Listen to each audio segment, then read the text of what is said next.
سورۃ لقمان۔ بسم اللہ الرحمن الرحیم، الف لام میم، تلک آیات الکتاب الحکیم۔ اس سورہ مبارکہ کی ابتدائی آیات جو ہیں وہ سورہ بقرہ کی ابتدائی آیات سے بہت مشابہ بھی ہیں، اور دوسرے یہ کہ اس میں ایک لطیف فرق ہے، وہ ابھی آپ کے سامنے آ جائے گا۔ تلک آیات الکتاب الحکیم ھدی ورحمۃ للمحسنین الذین یقیمون الصلاۃ ویؤتون الزکاۃ وہم بالآخرۃ ھم یوقنون اولئک علی ھدی من ربہم واولئک ھم المفلحون۔ پانچویں آیت تو یہاں ہے وہی پانچویں آیت ٹھیک سورہ بقرہ کی ہے، اولئک علی ھدی من ربہم واولئک ھم المفلحون۔ پہلی آیت الف لام میم یہاں ہے، پہلی آیت الف لام میم سورہ بقرہ کی بھی ہے۔ نوٹ کیجئے کہ وہاں آیا تھا ھدی للمتقین، یہ تقوی والوں کے لیے جن میں کوئی حق کی طلب ہے، جو چاہتے ہیں نیک راستے پر چلنا، جن میں طلب ہدایت ہے، ان کے لیے ہدایت ہے۔ یہاں ایک لفظ کا اضافہ کیا، اگلی منزل چونکہ بیان ہو رہی ہے، ھدی ورحمۃ للمحسنین، یہ جو بلند ترین منزل ہے، جو احسان کے مقام تک پہنچ جائیں، ان کے حق میں یہ صرف ہدایت ہے، ہدایت نہیں رحمت بھی ہے۔ تو یہاں تقابل اگر کریں گے، الف لام میم ذالک الکتاب لا ریب فیہ ھدی للمتقین، یہاں فرمایا تلک آیات الکتاب الحکیم، یہ ایک بڑی حکمت بڑی کتاب کی آیات ہے، اور یہ ہدایت ہے اور رحمت ہے محسنین کے حق میں۔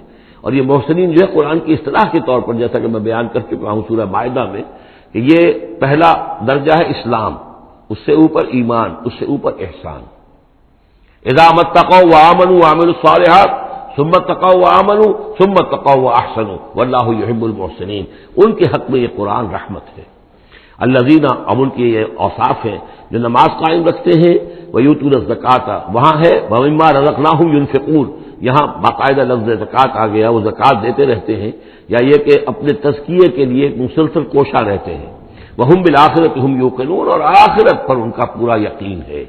اصل شے جو ہے جو انسان کے عمل اور کردار پر اثر انداز ہوتی ہے، وہ ایمان بالآخرہ ہے۔ اولئک علی ھدی من ربہم، یہ لوگ ہیں ہدایت پر اپنے رب کی جانب سے، واولئک ھم المفلحون، اور یہی ہیں فلاح پانے والے۔ ومن الناس من یشتری لہو الحدیث لیضل عن سبیل اللہ بغیر علم، لوگوں میں سے کچھ ایسے بھی ہیں کہ جو کھیل کی باتیں خریدتے ہیں، کھیل کود، اور تاکہ لوگوں کی توجہ ادھر ہو جائے۔ اور یہ باقاعدہ کیا ہے نضر بن حارث جو رؤسائے قریش میں سے تھا، اور اس شخص کا معاملہ یہ تھا کہ یہ حضور کے شدید ترین مخالفین میں سے تھا۔ اس نے یہ کیا کہ یہ لوگ جو ہیں، کیونکہ عربوں کے اندر ذوق تو تھا، ان کے ہاں اچھے شاعروں کی بڑی قدر تھی، خطبہ ادب جو ہے، فصاحت و بلاغت جو ہے، اس سے ان کو دلچسپی تھی، قرآن مجید کی فصاحت اور بلاغت انہیں اپنی طرف کھینچتی تھی۔ وہ چاہتے تھے کہ یہ لوگ سنیں ہی نہ، تو وہ کہیں سے شام گیا اور وہاں سے کوئی گانا گانے والی ایک لونڈی لے آیا جو بہت اچھا گانا گاتی تھی، اور اس کی محفلیں اس نے منعقد کرانی شروع کر دی، تاکہ لوگ آئیں یہاں پر اور یہ اس میں مگن رہے، اور رات کا وقت وہاں لگائیں تو دن میں سوئیں۔ بہرحال کسی طریقے سے ان کی توجہات جو ہے اس کو محمد کی طرف سے ہٹا کر صلی اللہ علیہ وسلم تو ان چیزوں میں لگا دیا جائے۔ اور یہ اچھی طرح سمجھ لیجئے کہ اس وقت دنیا میں یہ کھیلوں کا معاملہ، سپورٹس کا، گیمز کا معاملہ، اور پورے ذرائع ابلاغ کے اوپر معلوم ہوتا ہے چھائی ہوئی شے یہی ہے۔ ٹی وی کے اوپر تو معلوم ہوتا ہے کہ دنیا کی اہم ترین شے جو ہے وہ یہ گیمز ہیں، ان کے ٹورنامنٹس ہیں، وہ وہاں ہو رہا ہے، یہاں ہو رہا ہے، وہاں ہو رہا ہے، یہاں ہو رہا ہے، یہ ٹینس کا ہے، یہ فلاں کا ہے، یہ تیراکی کا ہے، اور یہ گیم، اس لیے کہ اسی کو دیکھتے رہو۔ جو بھی وقت کوئی فارغ ہے، ظاہر بات ہے کہ کہیں ایسا نہ ہو کہ کہیں بیٹھے بیٹھے کہیں اچانک خیال ہی آ جائے کہ بھئی سوچے انسان میں ہوں کون، کہاں سے آیا ہوں، کہاں جا رہا ہوں، زندگی کا مال کیا ہے، مقصد کیا ہے، اپنے حالات کے بارے میں ہی سوچے، دنیا کدھر جا رہی ہے، قوم کدھر جا رہی ہے، ملک کدھر جا رہا ہے، نہیں، ان کو مست رکھو۔ وہ اقبال نے تو کہا تھا کہ ابلیس نے یہ کہا اپنے کارندوں سے کہ مست رکھو ذکر و فکر صبح گاہی میں اسے، اور پختہ تر کر دو مزاج خانقاہی میں اسے۔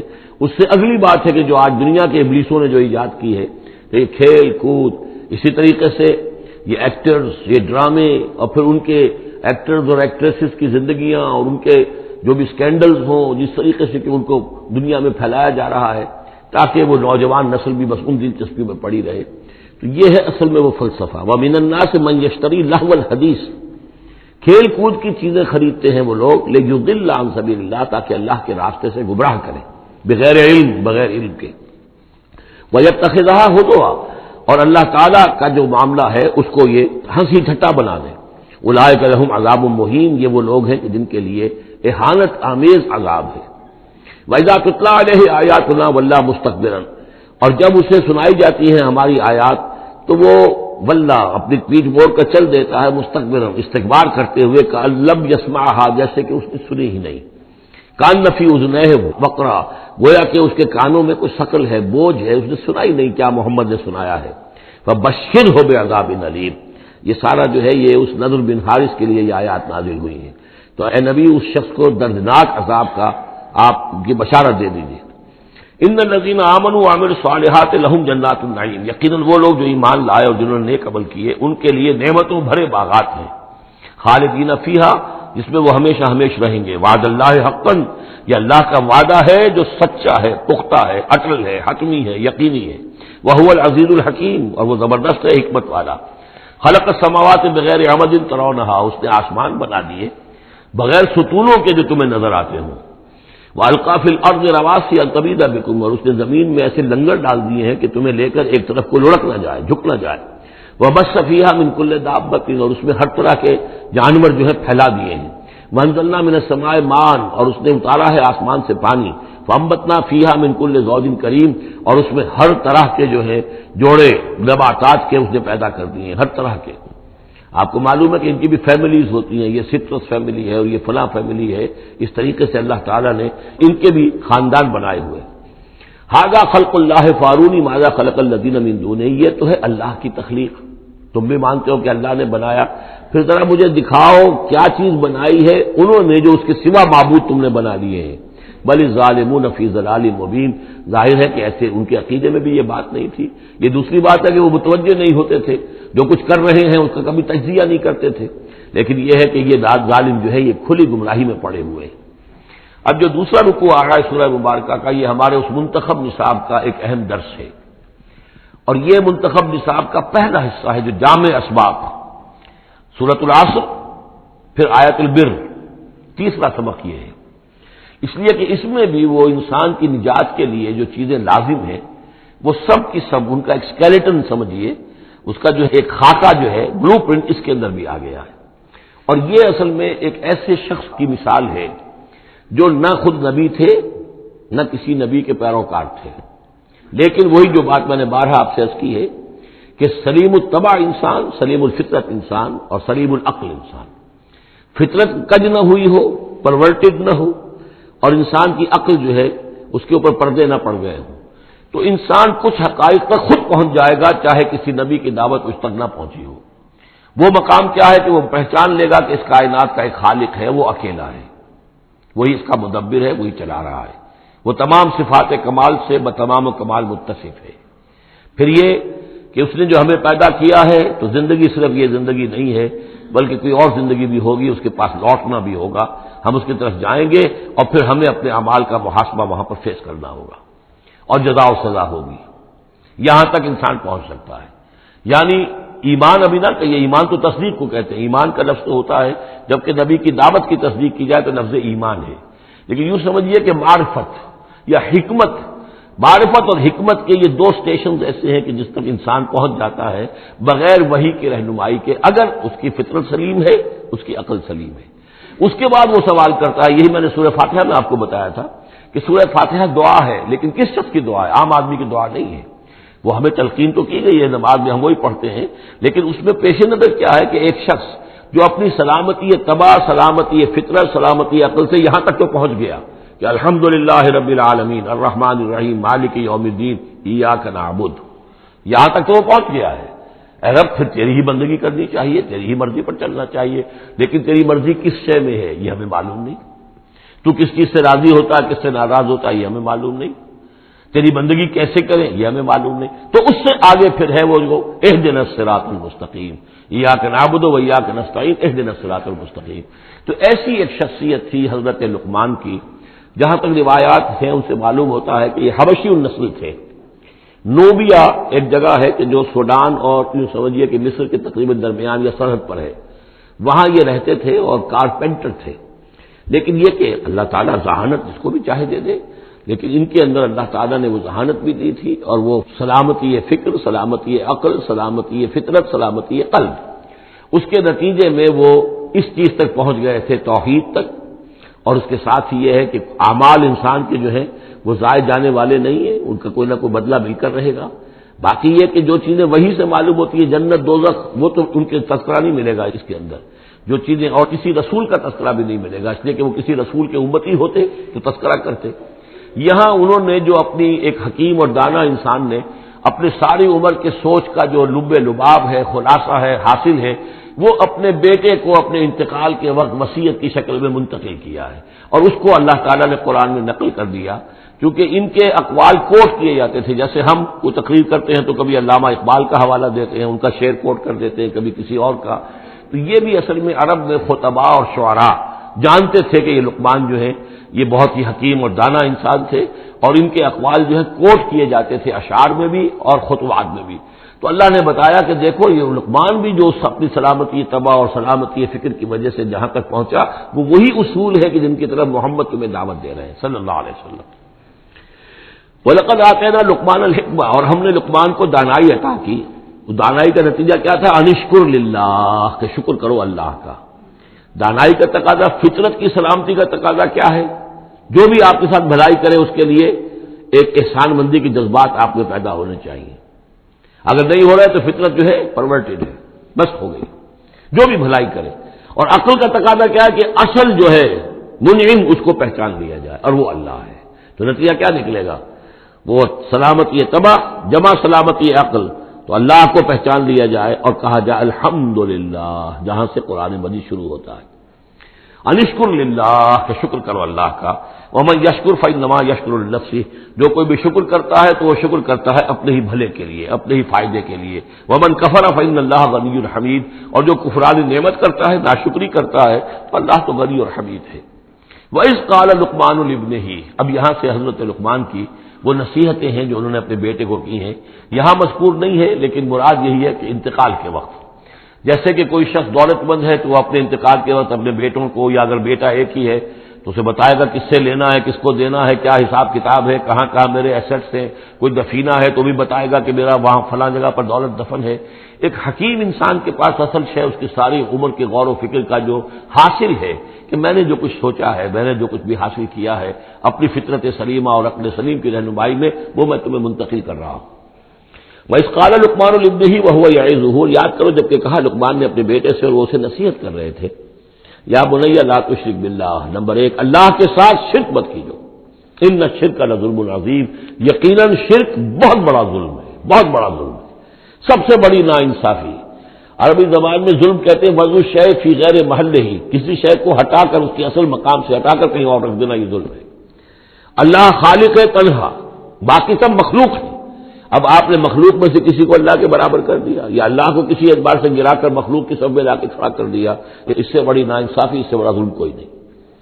وَإِذْ قَالَ لُقْمَانُ لِابْنِهِ وَهُوَ يَعِظُهُ يَا بُنَيَّ لَا تُشْرِكْ بِاللَّهِ إِنَّ الشِّرْكَ لَظُلْمٌ عَظِيمٌ. اور اس کے بعد فوراً ہی اللہ تعالیٰ نے اپنی طرف سے ایک بات عہد کی ہے. یہ چوتھا مقام آ گیا ہے کہ جہاں اللہ کے حق کے فوراً بعد والدین کا حق. ظاہر بات ہے کہ حضرت لقمان کو یہ بات کچھ یعنی مناسب نہیں معلوم ہوئی کہ وہ اپنا حق بھی بیان کرے، لہذا اس کی تکمیل کر دی ہے اللہ تعالیٰ نے. وَوَصَّيْنَا الْإِنسَانَ بِوَالِدَيْهِ، اور ہم نے وصیت کی انسان کو اس کے والدین کے بارے میں، اور والدین میں سے بھی خاص طور پر والدہ، اس لیے کہ زیادہ مشقت وہ جھیلتی ہے، زیادہ تکلیفیں بچوں کی پرورش میں ماں کو برداشت کرنی پڑتی ہے. وَوَصَّيْنَا الْإِنسَانَ بِوَالِدَيْهِ حَمَلَتْهُ أُمُّهُ وَهْنًا عَلَى وَهْنٍ، اسے اٹھائے رکھا، وہ جو حمل ہے اس کے اپنے جسم کے اندر اٹھائے رکھا اس نے اس کو، وَهْنًا عَلَى وَهْنٍ، کمزوری پر کمزوری جھیل کر. وَفِصَالُهُ فِي عَامَيْنِ، پھر اس کا دودھ چھڑانا ہوا 2 سال میں سے. پھر یہ کہ پہلے 9 مہینے تو جونک کی طرح اس کے جسم کے اندر خون چوستا رہا، اور اس کے بعد پھر جو ہے دودھ اس کا جو ہے پیا ہے تو وہ بھی اس کی توانائیاں اور اس کی قوتی ہے کہ جو دودھ کی شکل میں اس کے لیے غذا بنی. انشکر لی ولوالدیک، کہ شکر کرو میرا اور اپنے والدین کا، الی المصیر، اور میری طرف تم کو لوٹ کر آنا ہے. اب دیکھیے جیسے میں نے وہاں عرض کیا تھا کہ سورہ عنکبوت میں اور اس میں بڑی مناسبت ہے ان دو میں، وہ مضمون اب یہاں بھی آ رہا ہے کہ اگر یہ 2 حق ٹکرا جائیں، ایک حق اللہ کا ہے شرک نہ کیا جائے، ایک حق والدین کے ساتھ حسن سلوک ہے، اب یہ ٹکرا گئے، والدین کہہ رہے ہیں شرک کرو، اب کیا کریں؟ وَإِن جَاهَدَاكَ عَلَىٰ أَن تُشْرِكَ بِي مَا لَيْسَ لَكَ بِهِ عِلْمٌ، اگر وہ تم سے جہاد کریں، تم پر دباؤ ڈالیں، تم سے لڑیں، تم سے جھگڑیں اور تمہیں مجبور کریں کہ تم شریک کرو اور شرک کرو میرے ساتھ ایسی چیز کا کہ جس کا تمہارے پاس کوئی علم نہیں ہے، فَلَا تُطِعْهُمَا، تم کا کہنا مت مانو۔ وہاں پر بھی یہ مضمون آ چکا، یہاں دوبارہ آ گیا کہ ان کے حقوق ایک حد تک ہیں، اس سے آگے بڑھ کر وہ اللہ کے حقوق پر ڈاکہ ڈالنے لگے، بازی بازی بازی سے بابا ہم بازی۔ ان کے حقوق اللہ کے حقوق کے برابر نہیں ہو سکتے، ان کے حقوق اللہ کے حقوق سے فائق نہیں ہو سکتے، اس کے نیچے نیچے ہیں، تو شرک نہیں۔ البتہ یہاں یہ ذہن میں رکھیے کہ شرک صرف بت پرستی کو نہیں کہتے، لا تشرک، شرک کی کوئی قسم بھی ہو۔ اب اللہ کے کسی ایک حکم کو اگر والدین کہتے توڑو، اس کا کیا مطلب ہے؟ یہ شرک کا حکم دے رہے ہیں، اس لیے کہ آپ نے والدین کے کہنے پر اللہ کے حکم کی خلاف ورزی کی، اس کا مطلب ہے کہ آپ نے مطاع اور معبود والدین کو بنا لیا۔ نفس کے کہنے پر آپ حرام کے اندر منہ مار رہے ہیں تو آپ کا جو حرام جو دولت ہے وہ آپ کا معبود ہے اور آپ کا نفس آپ کا معبود ہے۔ ارأیت من اتخذ الہہ ہواہ، کیا تم نے دیکھا اس شخص کو جس نے اپنی خواہش نفس کو اپنا معبود بنا لیا؟ تو شرک کا مفہوم جو ہے اس کا پورا وسیع مفہوم، اور جیسا کہ اس سے پہلے بھی تذکرہ ہو چکا ہے، اس پر الحمدللہ کہ میں نے تقریباً 20 سال پرانی بات ہے یہ کہ میں نے اقسام حقیقت و اقسام شرک پر 6 گھنٹے کے کیسز جو ہیں میرے وہ ریکارڈڈ ہیں اور موجود ہیں۔ تو اس حوالے سے اس کو یہ نہیں سمجھنا چاہیے کہ شرک سے مراد صرف بت پرستی ہے۔ وَإِن جَاهَدَاكَ عَلَىٰ أَن تُشْرِكَ بِي مَا لَيْسَ لَكَ بِهِ عِلْمٌ فَلَا تُطِعْهُمَا، لیکن دیکھیے یہ ہے اللہ تعالیٰ کی تعلیم، اس کے اندر کیا توازن ہے۔ اس کا یہ مطلب نہیں ہے کہ والدین کے سارے حقوق ہی ساقط ہو گئے۔ اگر والدین مشرک ہیں، تمہیں شرک کرنے کا حکم دے رہے ہیں تو ان کا یہ حکم تو نہیں مانو گے، لیکن ان کے ساتھ حسن سلوک پھر بھی کرنا ہے۔ والد تو ہے نا، وہ والدہ تو ہے نا، وَصَاحِبْهُمَا فِي الدُّنْيَا مَعْرُوفًا، دنیا میں ان کے ساتھ رہو بہتر انداز میں، صحیح انداز میں خدمت ان کی کرو، اگر انہیں ضرورت ہے تو اپنا مال ان پر خرچ کرو۔ اس کے اندر یہ نہیں ہوگا کہ سارے حقوق ساقط ہو گئے، اب انہیں گالیاں دینی شروع کر دو یا ان کو جو ہے ستانا شروع کر دو، نہیں۔ لیکن اگر وہ اللہ کے حکم کے خلاف کوئی حکم دیتے تو مت مانو۔ وَاتَّبِعْ سَبِيلَ مَنْ أَنَابَ إِلَيَّ، اور پیروی کرو اس شخص کے راستے کی کہ جو میری طرف اپنا رخ کر چکا ہے۔ یعنی والدین کا اتباع نہیں ہے، والدین کی اطاعت نہیں ہے، والدین کے ساتھ حسن سلوک ہے۔ اطاعت ہوگی اگر اللہ کی اطاعت کے مطابق، اس کے دائرے کے اندر تو اطاعت بھی ہوگی، لیکن بالفعل اور آزادانہ کوئی اطاعت نہیں والدین کی۔ کہیں بھی قرآن مجید میں نہیں آیا اپنے والدین کی اطاعت کرو۔ کیا حکم دیا گیا؟ حسن سلوک، نیک سلوک، ان کی ضرورت، ان کی خبر گیری ہے، ان کی خدمت ہے، ان کی ضروریات کا لحاظ رکھنا، اس کا حکم ہے۔ باقی پیروی کرو اس شخص کی جس نے اپنا رخ میری طرف کر لیا ہے، وہ کوئی بھی ہے۔ پہلے انبیاء ہوتے تھے، انبیاء کی پیروی کرو، اب انبیاء نہیں ہے، انبیاء کے خادم ہیں۔ انبیاء کی امتوں میں جو شخص بھی اٹھا ہے دین کی دعوت لے کر، جس نے اپنا رخ کر لیا ہے، جس نے کہا میں چل رہا ہوں اللہ کے راستے میں، کون میرا ساتھی بنتا ہے، تو پیروی کرو اس کی۔ وَاتَّبِعْ سَبِيلَ مَنْ أَنَابَ إِلَيَّ، پیروی کرو اس شخص کے راستے کی جس نے اپنا رخ میری طرف کر لیا ہے۔ ثُمَّ إِلَيَّ مَرْجِعُكُمْ، پھر میری ہی طرف تم سب کا لوٹنا ہے۔ والدین بھی یہی آ جائیں گے میرے پاس، تم بھی آ جاؤ گے۔ فَأُنَبِّئُكُم بِمَا كُنتُمْ تَعْمَلُونَ، پھر میں تمہیں جتلا دوں گا جو کچھ کہ تم کرتے رہے تھے۔ اب یہاں بیچ میں جو آ گیا اللہ کی طرف سے آ گیا، یعنی حضرت لقمان کی نصیحت صرف ابھی ایک آئی تھی، یا بنی لا تشرک باللہ ان الشرک لظلم عظیم، اے میرے بچے شرک مت کرنا اللہ کے ساتھ، اس لیے کہ شرک جو ہے بہت بڑا ظلم ہے، بہت بڑی ناانصافی ہے۔ دوسری وصیت ان کی کیا ہے؟ یا بنی انہا ان تک مثقال حبۃ من خردل فتکن فی صخرۃ او فی السماوات او فی الارض یأت بها اللہ ان اللہ لطیف خبیر، اے میرے بچے عمل، خواہ وہ نیکی کا ہو خواہ بدی کا ہو، انہا، ہا کی ضمیر ہے عمل کی طرف، عمل خواہ ایک رائی کے دانے کے ہم وزن ہو۔ اب یہ سب سے چھوٹی چیز، رائی کا دانہ، فتیلہ، نقیرہ، یہ 3 چیزیں آتی ہیں قرآن مجید میں عام طور پر چھوٹی شے کے لیے، لا یظلمون فتیلہ، لا یظلمون نقیرہ، اور یہ کہ رائی کا دانہ بہت چھوٹا۔ تو چاہے وہ نیکی یا بدی ہو، رائی کے دانے کے ہم وزن، اور پھر فتکن فی صخرۃ، وہ کسی پہاڑ کی، کسی چٹان کے پیٹ میں جا کر، کسی کھو کے اندر جا کر وہ عمل کیا گیا ہو، اور فی السماوات، یا آسمانوں میں کیا گیا ہو، اب تو آسمانوں میں ہے نا، آپ خلا میں جا کر وہ عمل کر رہے ہیں تو پھر اب تو انسان جو ہے وہاں تک پہنچ گیا ہے، اور فی الارض، یا زمین کے پیٹ میں گھس کر کیا گیا ہو، یأتی بہ اللہ، اللہ اسے لے آئے گا۔ یعنی انسانی اعمال، انسان اشرف المخلوقات ہے، اور انسانی اعمال ایسی گھٹیا چیز نہیں ہے کہ ایسے ضائع کر دے اللہ، چاہے وہ نیکی ہے چاہے بدی۔ فمن یعمل مثقال ذرۃ خیرا یرہ ومن یعمل مثقال ذرۃ شرا یرہ، لیکن عمل ضائع نہیں ہوگا، چاہے وہ رائی کے دانے کے برابر ہو، پھر چاہے وہ کسی چٹان میں گھس کر کیا گیا ہو، کسی پہاڑ کی کھو میں کیا گیا ہو، چاہے وہ خلا اور فضا کی پہنائیوں میں کیا گیا ہو، چاہے وہ زمین کے اندر سرنگ کھود کر کیا گیا ہو، یأتی بہ اللہ ان اللہ لطیف خبیر، یقیناً اللہ تعالیٰ باریک بین ہے، باخبر ہے۔ اب دو چیزیں آ گئیں، اللہ کے ساتھ شرک نہیں، اور اعمال کے بارے میں دیکھ لو نیکی اور بدی کے نتائج نکل کر رہیں گے۔ اس سے آگے باعث بعد الموت کا یہاں تذکرہ نہیں ہے، اس سے بعد جنت اور دوزخ کا، تو اس لیے کہ یہ چیزیں معلوم ہوتی ہیں پھر نبی کے بتانے سے۔ اصولی طور پر جو چیز حکمت سے انسان جہاں تک پہنچ سکتا ہے وہ دو ہے، ایک خالق اور اس کے ساتھ شرک نہ ہو، اور نمبر دو اس اعمال انسانی ان کا ضرور بدلہ ملے گا۔ اب اس کے بعد تیسری بات، یا بنی اقم الصلاۃ، نماز قائم رکھو، یعنی جس اللہ کو تم نے پہچان لیا ہے، اب محض ایک مرتبہ پہچان لینا کافی نہیں ہوگا، اسے یاد رکھنا ضروری ہے، ورنہ شیطان تمہیں ورغلائے گا، تمہیں ادھر ادھر سے جو ہے تمہارا نفس تمہیں غلط راستے پر ڈال دے گا، جب تک کہ یہ ایمان باللہ مستحضر نہ رہے ذہن کے اندر۔ اور ایمان باللہ کو مستحضر رکھنے کے لیے ذکر ہے جو ہم پڑھ چکے ہیں، اتل ما اوحی الیک من الکتاب واقم الصلاۃ ان الصلاۃ تنہی عن الفحشاء والمنکر۔ لہذا اب نماز کون سی تھی وہ ہم نہیں جانتے، لیکن کوئی ذریعہ ایسا ہونا چاہیے کہ تم اللہ کو یاد کیا کرو۔ یا بنی اقم الصلاۃ، اور نمبر 4 وامر بالمعروف وانہی عن المنکر، اور نیکی کا حکم دو اور بدی سے روکو۔ یہ بھی تمہاری ذمہ داریوں میں سے ہے، یہ بھی انسان کی، یوں سمجھیے کہ اس کی انسانیت، اس کی شرافت، اس کی مروت کا تقاضا ہے کہ وہ اپنے جو ابنائے نو ہیں، جو بھی انسان ہیں، ان کی بھلائی کے لیے کوشاں ہوں، اور سب سے بڑی بھلائی ان کی، اور سب سے بڑی خدمت یہی ہے کہ انہیں برائیوں سے روکا جائے اور بھلائیوں کی دعوت دی جائے۔ وَاصْبِرْ عَلَىٰ مَا أَصَابَكَ، اور یہ بھی جان لو کہ اگر یہ امر بالمعروف اور نہی عن المنکر کرو گے تو تکلیفیں آئیں گی، مصیبت آئیں گی۔ پسند تو کسی کو نہیں ہے کہ آپ اس پر تنقید کریں۔ اگر آپ کسی بچے کو بھی سڑک پر کھیل رہا ہو، گلی میں کھیل رہا ہو، اگر آپ اس سے کہہ دیں کہ بیٹے یہ کوئی کرکٹ کھیلنے کی جگہ نہیں ہے، کسی کی گاڑی کا شیشہ توڑو گے تم، تو آپ دیکھ لیجئے پھر کیا آپ کا وہ اس کو کیا جواب دے گا آپ کو۔ اسی لیے آپ بولتے ہی نہیں ہیں کہ اپنی عزت لے کر وہاں سے نکل جائیں۔ تو کسی کو بھی نصیحت پسند نہیں ہے، حق کڑوا ہے، لہذا آپ اگر حق کہنا ہے اور نصیحت کرنی ہے تو پھر تیار رہو کہ وہ ممکن ہے تمہیں پلٹ کر گالی دے دے، وہ کہے کہ تم پہلے ذرا اپنے دامن کو دیکھو تمہارے کتنے دھبے ہیں۔ اب جو بھی ہو برداشت کرو، اور اگر کوئی بڑی بات ہے، اگر فرعون کے سامنے جا کر حق کہو گے تو وہ تو کہے گا کہ میں تمہیں جیل میں ڈالوں گا۔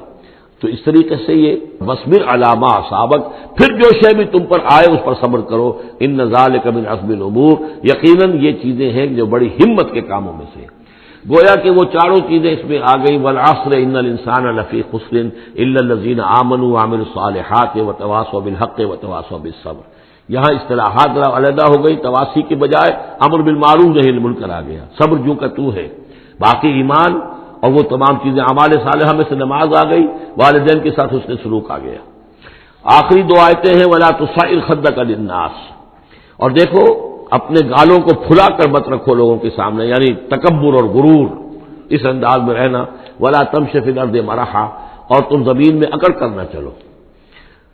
ان اللہ لا يحب كل مختال فخور، یقیناً اللہ تعالیٰ کو جو اکڑنے والے ہیں، اور یہ مختال بنا خیل سے، خیل کہتے ہیں گھوڑے کو، گھوڑے کی چال میں ایک تمکنت ہوتی ہے، تو جب انسان بھی بڑی تمکنت کے ساتھ چلتا ہے تو وہ گویا کہ اختیال بن گیا۔ لا يحب كل مختال فخور، شیخی کھوڑے، فخر کرنے والے، اکڑنے والے اللہ کو پسند نہیں ہے۔ یہ مضمون سورہ بنی اسرائیل میں بھی آ چکا ہے۔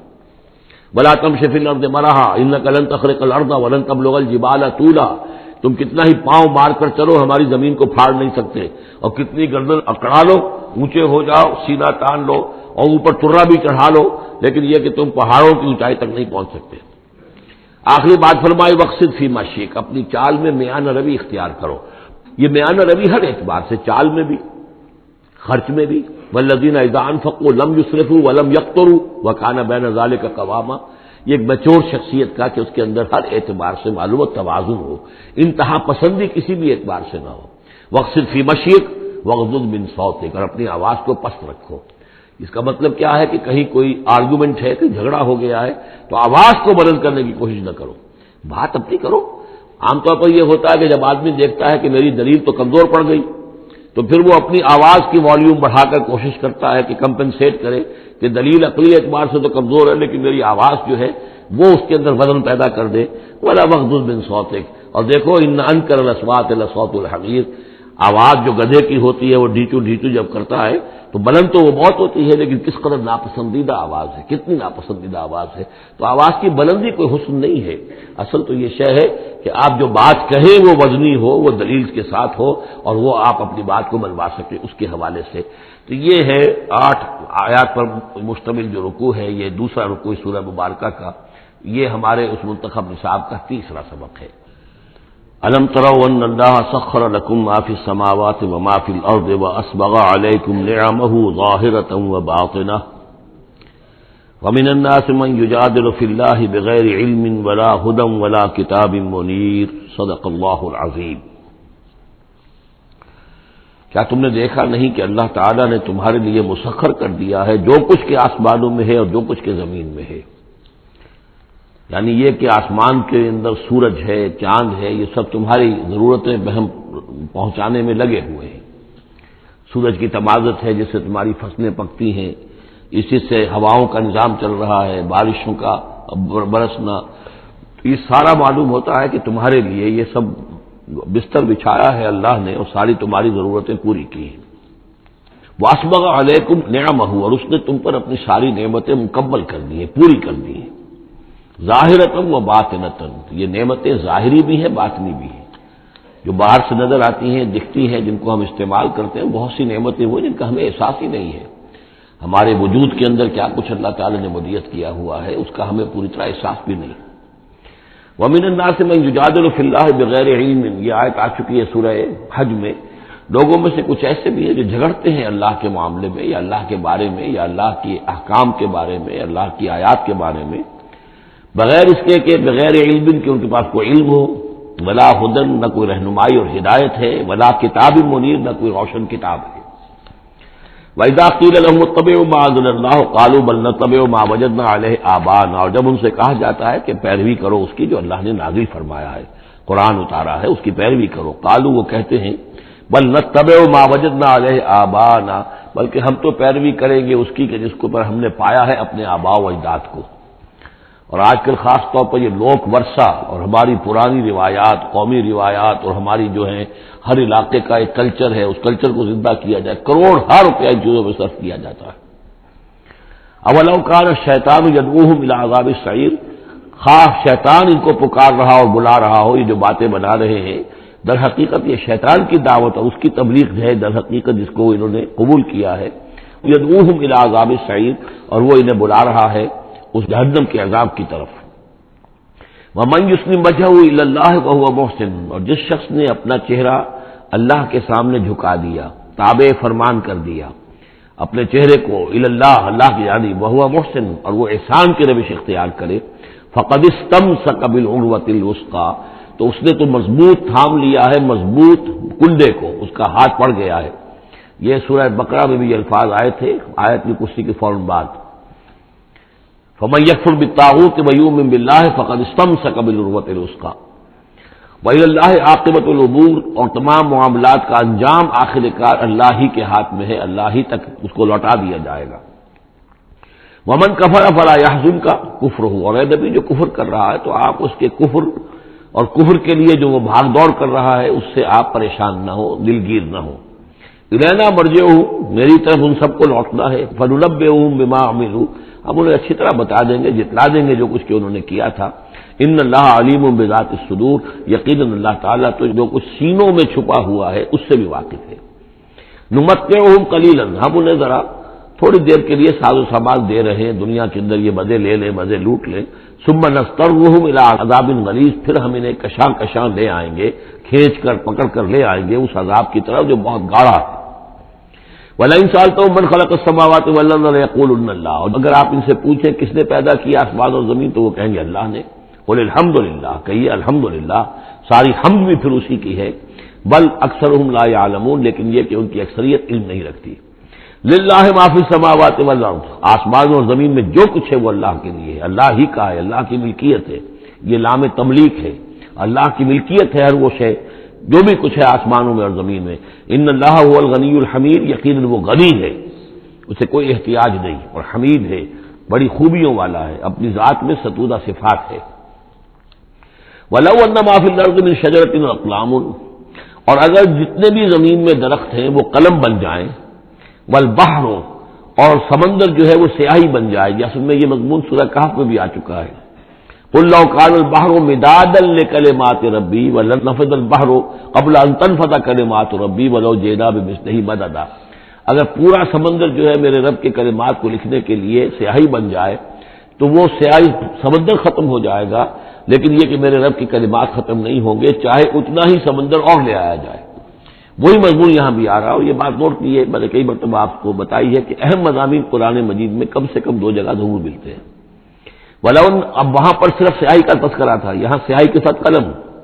ولو ان ما فی الارض من شجرۃ اقلام، اگر جتنے بھی درخت زمین میں ہیں وہ سب کے سب قلم بن جائیں، والبحر، اور سیاہی جو ہے یہاں پہ اب محظوظ سمجھیے مدادن، اور بحر جو ہے سمندر جو ہے وہ سیاہی کی شکل اختیار کر لے، یمدہ من بعدہ سبعۃ ابحر، اور اس سیاہی کو پھر مزید پھیلائے اور بڑھائے 7 سمندر اور اس کے اندر جو ہے ڈال دیے جائیں، ما نفدت کلمات اللہ، اللہ تعالیٰ کی کلمات ختم نہیں ہوں گے۔ اور یہ میں عرض کر چکا ہوں، اس سے مراد کیا ہے کہ ہر شے جو اس کائنات میں ہے اللہ تعالیٰ کے کلمہ کن کا ظہور ہے، تو گویا کہ یہ تمام مخلوقات جو ہے کلمات اللہ ہے۔ اس اعتبار سے ظاہر بات ہے کہ احصاء کرنا ممکن ہی نہیں، اور آج کچھ نہ کچھ ہمیں اندازہ ہے کہ یہ کائنات کتنی وسیع و عریض ہے۔ ابھی تک بڑی سے بڑی ٹیلیسکوپس ایجاد کرنے کے باوجود trillions and trillions and trillions of light years تک تو ہم نے دیکھ لیا ہے، لیکن کائنات کا سرا ابھی ہمیں نظر نہیں آیا کہ شروع کہاں ہوتی ہے ختم کہاں ہوتی ہے۔ تو اس سے اندازہ کریں اللہ تعالیٰ کی خلاقی کا، اس کی مخلوقات کتنی ہیں۔ تو وہ جتنے بھی کلمات کن ہیں، اگر ان کو لکھنے کے لیے تمام جو ہے زمین کے درخت وہ قلم بن جائیں، اور تمام سمندر جو ہے وہ سیاہی بن جائے، اور 7 سمندر اور بھی اس میں ایڈ کر دیے جائیں، تب بھی یہ کہ اللہ کے کلمات ختم نہیں ہوں گے۔ ان اللہ عزیز الحکیم، یقیناً اللہ تعالیٰ زبردست ہے، حکمت والا۔ اب ادھر تو اس میں تو اللہ تعالیٰ کی تخلیق کی وسعت اور عظمت کا تذکرہ ہو گیا، اب اس کے انتظام کا معاملہ، اس کی تدبیر جو ہے اس میں کس قدر یسر ہے، کتنی آسانی ہے، کتنی سہولت ہے اس کے لیے، یعنی اس کائنات کو جیسے کہ سورہ بقرہ میں آیت الکرسی میں بھی آیا تھا ولا یعودہ حفظہما، یہ آسمانوں اور زمین کی حفاظت اس پر کوئی بھاری نہیں ہے، مشکل نہیں ہے، اس کو جو ہے اس کے تھامنے میں، اس کے چلانے میں کوئی اس کے لیے یہ کام بوجھل نہیں ہے، وزنی نہیں ہے۔ ولا یعودہ حفظہما وہو العلی العظیم، تو اسی کو یہاں فرمایا ما خلقکم ولا بعثکم الا کنفس واحدہ، تم سب کو پیدا کرنا اور تم سب کو دوبارہ پیدا کر لینا اللہ تعالیٰ کے لیے ایسے ہی جیسے ایک نفس کا پیدا کر دینا، اللہ کے لیے یہ اتنا یسیر ہے۔ ان اللہ سمیع بصیر، یقیناً اللہ تعالیٰ سمیع ہے اور بصیر ہے۔ تو گویا کہ ایک ہے اللہ کی تخلیق کی وسعت و عظمت، وہ تو کلمات الہی، اور ایک ہے اللہ تعالیٰ پر یہ کتنا ہلکا ہے، اہون علیہ، یہ اس کے لیے بہت آسان ہے، یسر اور سہولت اللہ تعالیٰ اس کے انتظام کو، اس کو جو لے کر چل رہا ہے اس پر بھاری نہیں۔ الم تر ان اللہ یولج اللیل فی النہار، کیا تم دیکھتے نہیں کہ اللہ تعالیٰ رات کو پرو لاتا ہے دن میں، ویولج النہار فی اللیل، اور دن کو پرو لاتا ہے رات میں۔ اب یہ ایک تو اس کا مفہوم یہ ہو سکتا ہے کہ جیسے ایک ڈوری ہے، اور اس ڈوری کے اندر اگر آپ نے دانے ڈالے ہوئے تصویر میں، ایک سیاہ ہے ایک سفید ہے، ایک سیاہ ایک سفید ہے، سیاہ کے بعد سفید، سفید کے بعد سیاہ، یہ تو آتا چلا جائے گا۔ ایک یہ ہے کہ کبھی دن بڑھتا ہے اور رات گھٹتی ہے، گویا کہ دن جو ہے رات میں داخل ہو رہا ہے، کبھی رات بڑھنے لگتی ہے دن گھٹنے لگتا ہے، گویا کہ دن جو ہے وہ رات کو انکروچ کر رہا ہے، رات کے حصے کو گویا کہ اس نے قبضے میں کر لے لیا ہے۔ تو اس طریقے سے اللہ تعالیٰ پھرو دیتا ہے رات کو دن میں، دن کو رات میں۔ وسخر الشمس والقمر، اور اس نے مسخر کر دیا ہے سورج کو اور چاند کو، کل یجری الی اجل مسمى، یہ سب کے سب چل رہے ہیں ایک وقت معین تک کے لیے، وان اللہ بما تعملون خبیر، اور یقیناً اللہ تعالیٰ جو کچھ کہ تم کر رہے اس سے باخبر ہے۔ ذالک بان اللہ هو الحق، یہ اس لیے کہ اللہ حق ہے، وانما يدعون من دونه الباطل، اور یہ کہ جس کو یہ پکار رہے ہیں اللہ کے سوا وہ سب باطل ہیں، ان کی کوئی حقیقت ہی نہیں۔ باطل اس کو کہتے ہیں جو نظر تو آئے ہو نہ، کوئی حقیقت اس کی نہ ہو، جیسے شراب، پانی نظر آتا ہے لیکن پانی ہے نہیں۔ وان اللہ هو العلی الکبیر، اور یقیناً اللہ تعالیٰ ہی ہے سب سے بلند و بالا اور سب سے بڑا اور عظمت والا۔ الم تری ان الفلک تجری فی البحر بنعمت اللہ لیریکم من آیاتہ، کیا تم دیکھتے نہیں کہ کشتیاں چلتی ہیں سمندر میں یا دریا میں اللہ کی نعمتوں کو لے کر؟ ظاہر بات ہے ٹرانسپورٹ جو ہوتی تھی پہلے بہت بڑی، وہ سمندروں میں کشتیوں سے، دریاؤں میں بھی۔ لیریکم من آیاتہ، تاکہ وہ تمہیں دکھائے اپنی آیات میں سے۔ ان فی ذلک لآیات لکل صبار شکور، یقیناً اس میں آیات ہیں، لیکن کس کے لیے؟ ان سب لوگوں کے لیے جو صبر کرنے والے ہیں، شکر کرنے والے ہیں۔ صبار یہ بھی مبالغے کا صیغہ ہے، فعال کے وزن پر، بہت صبر کرنے والا۔ شکور فعول کے وزن پر ہے، بہت زیادہ شکر کرنے والا۔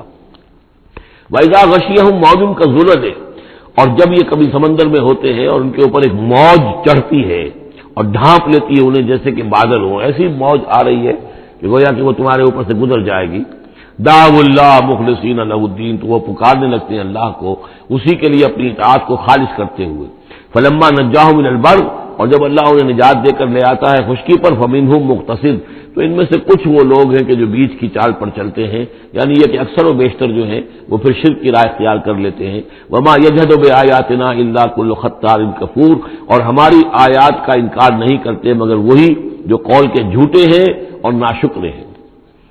یا ایھا الناس اتقوا ربکم واخشوا یوما، اے لوگوں اپنے رب کا تقوی اختیار کرو اور ڈرو اس دن سے، لا یجزی والد عن ولدہ، جس دن کوئی والد اپنے بیٹے سے کسی شے کو دور نہیں کر سکے گا، بچا نہیں سکے گا کسی بھی چیز سے، ولا مولود هو جاز عن والدہ شیئا، اور نہ ہی بیٹا جو ہے وہ اپنے باپ سے کوئی شے دور کر سکے گا، کوئی کسی کے کام نہیں آئے گا، نہ باپ بیٹے کے نہ بیٹا باپ کے، تو باقی سارے رشتے جو ہیں وہ تو اس کے بعد ثانوی ہیں۔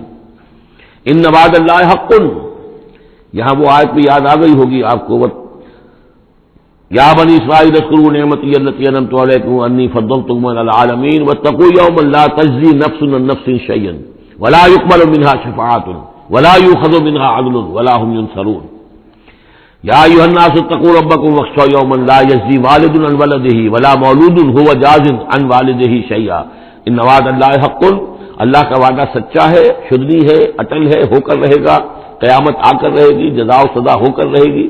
فلا تغرنکم الحیات الدنیا، تو دیکھو تمہیں نہ دھوکے میں ڈال دے یہ دنیا کی زندگی، تم اسی کے اوپر ریجھ جاؤ، اسی میں مگن ہو جاؤ، اسی میں گم ہو جاؤ، تو گویا کہ یہ تمہارے لیے پھر دھوکے کی ٹٹی بن گئی کہ اصل زندگی سے تمہیں جو ہے ذہناً جو ہے اس نے غافل کر دیا۔ ولا یغرنکم باللہ الغرور، اور دیکھنا وہ دھوکے باز تمہیں اللہ تعالیٰ کی شان غفاری کے حوالے سے دھوکہ نہ دے۔